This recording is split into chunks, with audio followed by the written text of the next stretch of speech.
Hey there, thanks for tuning in to the Freedom Update. Today I'm going to talk to you about vaccine passports and new developments in Canada.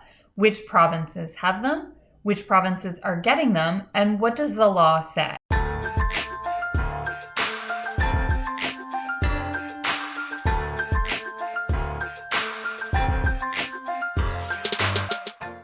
If you're new here, welcome. My name is Christine and I'm the Litigation Director for the Canadian Constitution Foundation. We're a legal charity that fights for fundamental freedoms in Canada.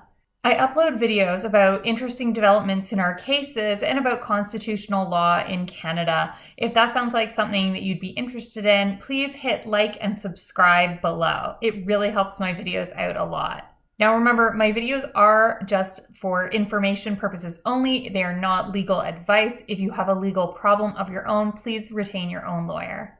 I've been up north for the last 2 weeks visiting my family, working remotely, and it has been really nice to be away from the city. I live in Toronto and it's just really nice to get away for a little while. But I'm back now, and to be totally honest, it's kind of a bummer. I'm feeling really down about a lot of what's going on in Ontario and in Canada generally. Now, things aren't bad for me personally. I've just been, inundated with emails from people who are being put in some really difficult situations because of vaccine passports, and reading their stories, which I'm going to tell you about, they just make me really sad. I've also been really disappointed when I see some of the language that people are using about vaccine passports, kind of on both sides of the issue. People who support them are talking about unvaccinated people in a really horrible way. They're talking about them as if they're sort of filthy and unwelcome in society.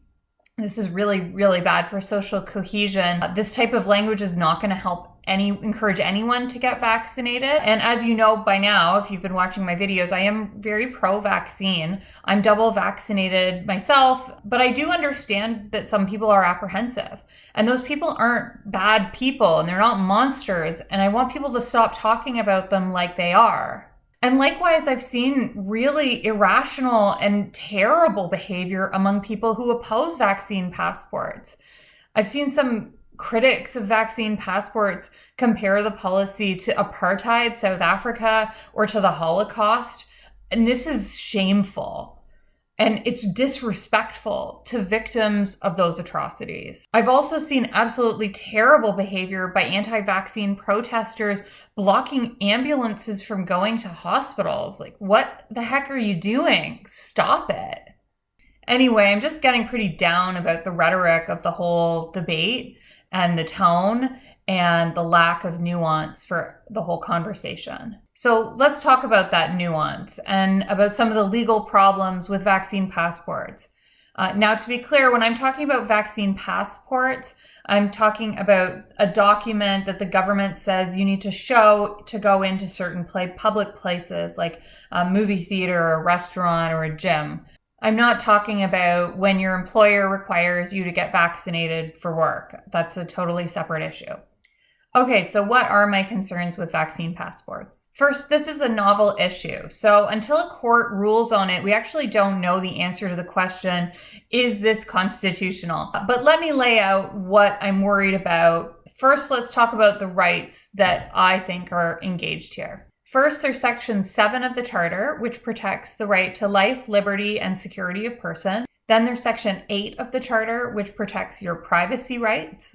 Then there's Section 15 of the Charter, which protects equality rights, or equal protection under the law. Now, I have an overarching concern that the vaccine passport policy engages the Charter right to life, liberty, and security of person. It engages our liberty rights because we have a right to move around freely. Although I will say that this right already does get limited a lot. For example, there are restrictions on nightclubs and the age restrictions. There are restrictions on being in municipal parks after dark, general restrictions related to private property. So I think the stronger argument is that vaccine passports engage security of person. So you have a right to make choices about your own body. And as the government restricts more and more public space to only people who have agreed to undergo a medical procedure, in this case vaccination, the less it becomes a choice. Undergoing any medical treatment needs to be on the basis of consent. And as we take options away from people, that choice becomes less of a choice and more coercive. And we actually see our political leaders and public health officials talking about coercion as a rationale for the policy, that the reason to do it is to compel more people to get vaccinated. And I think that there are lots of things that the government can and should do to encourage vaccination. But this shouldn't be done by limiting rights. It should be done through education and by making access to vaccines convenient and easy and fast. I also have concerns about privacy and this type of vaccine passport policy. Your privacy rights are protected by Section 8 of the Charter. And showing a paper document and providing your name and showing a piece of ID really only engages privacy rights very minimally, if at all. But things evolve. So Quebec is now using QR codes, and Ontario is going to have QR codes in October. This raises more compelling privacy concerns. So, for example, who scans the code? Who has access to the information about people's comings and goings from various public places? Could police ask to access that information later for other reasons? Like if there's a criminal investigation, can they ask nearby restaurants to provide information about who was in the restaurants at that time, who had scanned their QR codes? How secure is the data going to be? When Quebec initially released their software, privacy experts did raise some concerns about the lack of security in that software. Now, I think we need to be concerned about where this is going privacy-wise. And I think we can look at Australia as an example. In Australia, interstate travel is severely restricted. The government in South Australia is now developing an app that everyone in the state is going to be required to download in order to enforce quarantine rules. The app combines facial recognition technology with geolocation, and the government is going to be texting people at random times, and those people will then have 15 minutes to take a picture of their face in the location where they're supposed to be. And if they don't, police will be sent to follow up in person. Now, this is crazy, but it's not what's being proposed in Canada. But you need to keep in mind that Australia is also a liberal democracy. And our leaders can tell us that they're not going to be doing something, which is objectively really crazy. But they also said they weren't going to be doing vaccine passports. Just a few months ago, vaccine passports were unthinkable. And Doug Ford said just on July 15th that he wasn't going to do them, that they divide society. Then fast forward just over a month later, and on September 1st, he announces that that's what's going to be happening. Okay, so the other right that I think is at stake with vaccine passports is your Section 15 equality rights. And I think that there is a really ironclad case that vaccine passports, when they don't include medical exemptions, are a violation of Section 15 equality rights. People who can't be vaccinated for medical reasons shouldn't be excluded from society because of their disability. Now, I mentioned at the beginning that I've heard some stories from people who are being hurt by vaccine passport policies, and these are the people that I'm talking about. The stories that I've heard vary pretty significantly. So I've heard from a number of people who have had adverse reactions to the first dose of the vaccine. For example, I've spoken with someone who's been diagnosed with a condition called brachial neuritis as an adverse reaction to the vaccine. I've spoken to several people who have undiagnosed neurological problems that arose following the vaccine, with symptoms that range from tremors to heart palpitations to numbness and twitches. I've spoken to people who have developed post-vaccine heart inflammation called pericarditis. And the reactions these patients have experiences have been reported to public health as an adverse reaction by their primary caregivers. Now, I'm not telling you those stories to scare you or to make a point about the safety of vaccines. For most people, the vaccine does not cause an adverse reaction. These adverse reactions are rare. And in fact, a lot of the people who I spoke to who had adverse reactions are wary of their stories being used to fit into an anti-vaccine narrative. For the most part, these people support vaccination. That's why they went to get vaccinated in the first place. It's very unlikely for anyone to experience an adverse reaction, but they're in the unfortunate group of people who did. I've also spoken to people who have chosen not to get vaccinated because of pre-existing health conditions.